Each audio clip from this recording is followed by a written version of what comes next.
कुछ राज ऐसे होते हैं जिसे छिपा पाना मुमकिन ही नहीं, नामुमकिन सा लगता है। ऐसे ही ये कहानी एक पहाड़ की है जिसे लोग बेंगा पहाड़ के नाम से जानते हैं। कहते हैं इस पहाड़ पे आज तक कोई नहीं चढ़ पाया और जिसने भी चढ़ने की हिम्मत की वो दोबारा वापस नहीं आया और ना दोबारा चढ़ने की कोशिश की। आखिर क्या है इस पहाड़ की रहस्य? क्यों इस पे चढ़ने से लोग डरते हैं और जो चढ़ते हैं वो दोबारा चढ़ने के नाम नहीं लेते हैं? आखिर क्या है इसका रहस्य? दोस्तों, आखिर इस पहाड़ पे क्या है? इतना मुश्किल क्या है इस पहाड़ पे जो आज तक लोग चढ़ नहीं पाए हैं? क्या वजह है जो इस पहाड़ पर चढ़ने से लोग डरते हैं? ये सब जानने के लिए मैंने 4 घंटों की लंबी यात्रा करके इस पहाड़ के पास पहुंचा। पहाड़ पे चढ़ने से पहले मैं आप लोगों को कुछ और दिखा दूं।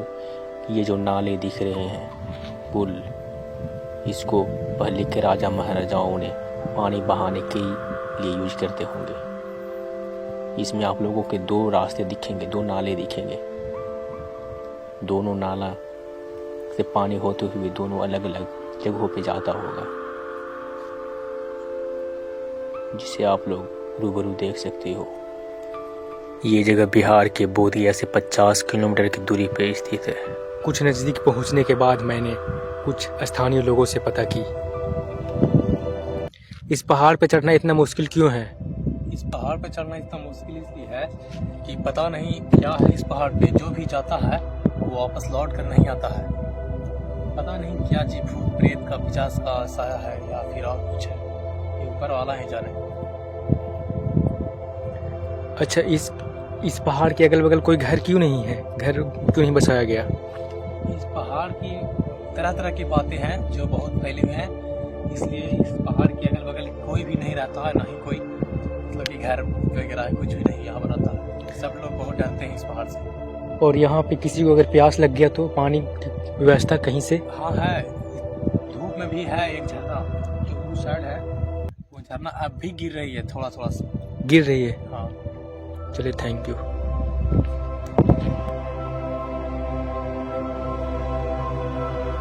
मेरे दिमाग में बस यही सोच आते जा रहा था बार बार कि आखिर क्या वजह रही होगी तो इस पहाड़ को खौफनाक के नाम दे दिया गया है।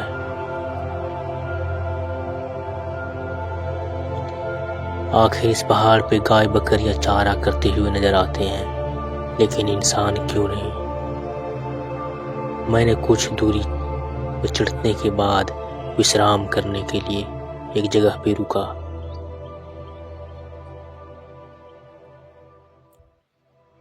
इस पहाड़ पर चढ़ने के लिए मुझे शॉर्ट तरीका ढूंढना पड़ेगा ताकि मैं जल्द से जल्द वहां पे पहुंचकर इसका राज पता कर सकूं। थोड़ी देर मैंने विश्राम करने के बाद यहाँ पर फिर से चलना स्टार्ट किया।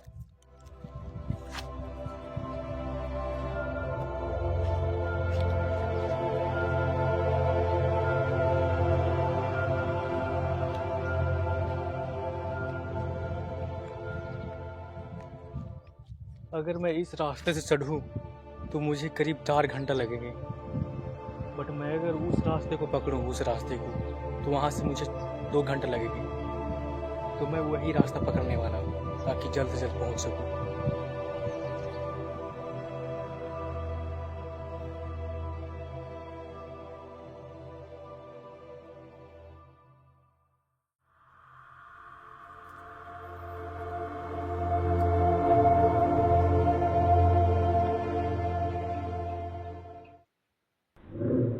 अभी लगभग मैंने 50 फीट की ऊंचाई पे पहुंच चुका हूं और आगे अभी बहुत दूरियां बाकी है।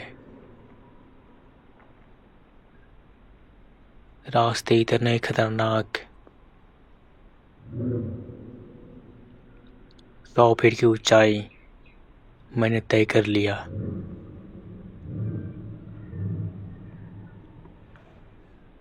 कभी कभी ऐसे रास्तों से मुझे गुजरना पड़ता था जिसकी कभी मैंने उम्मीद भी नहीं की थी।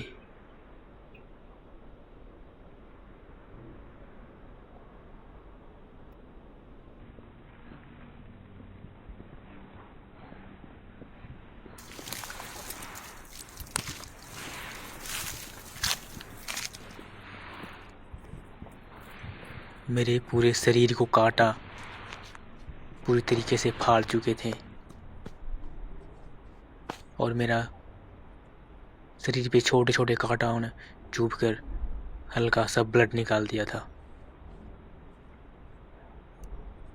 फिर भी मैंने सबको इग्नोर करते हुए आगे बढ़ता गया, ये उम्मीद लेकर कि शायद कुछ मिले जिसको मैं कैमरा में रिकॉर्ड कर सकूं और आप सबके सामने इस पहाड़ का रहस्य बता सकूं। कभी अच्छे रास्ते मिलते थे तो कभी खराब। मैं जिस उम्मीद में गया था अभी तक उसका कुछ अता पता भी नहीं था, बस मैं चलता रहा इस उम्मीद में कि मुझे कुछ मिले। और मैं आप लोगों को एक बात और बता दूं कि अब तक मुझे ना नेगेटिव एनर्जी का कोई प्रकोप देखने को मिला, ना पॉजिटिव एनर्जी, और ना ही कोई इंसान।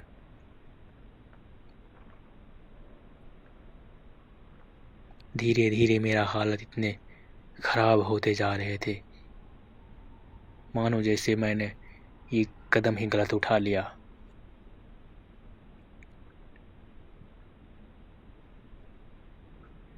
पहाड़ों और जंगलों के बीच से गुजरता हुआ ये रास्ता मेरे पूरा शरीर को छलनी करते जा रहा था। मैंने करीब 200 फीट की ऊंचाई पे पहुंचा ही होगा कि मैंने एक अचानक से एक चीज को देखा जिसे देख मेरा पैर अचानक से रुक गए।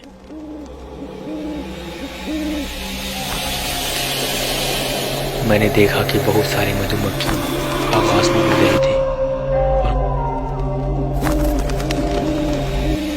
और कुछ मधुमक्खियों के ग्रुप मेरे तरफ बढ़ रहे थे। मैंने अपना कदम पीछे की ओर लिया। फिर मुझे समझ में आया कि लोग क्या सोचते हैं और क्या बताते हैं। शायद इसी वजह से इस पहाड़ को ये नाम दिया गया। आज मुझे पता चला कि इस पे ना कोई नेगेटिव एनर्जी है, ना कोई पॉजिटिव एनर्जी, ना किसी भूत का साया, ना किसी और चीज का साया। इसका रियलिटी तो कुछ और ही निकला जो आप लोगों को इस वीडियो में देखने को मिल रहा है।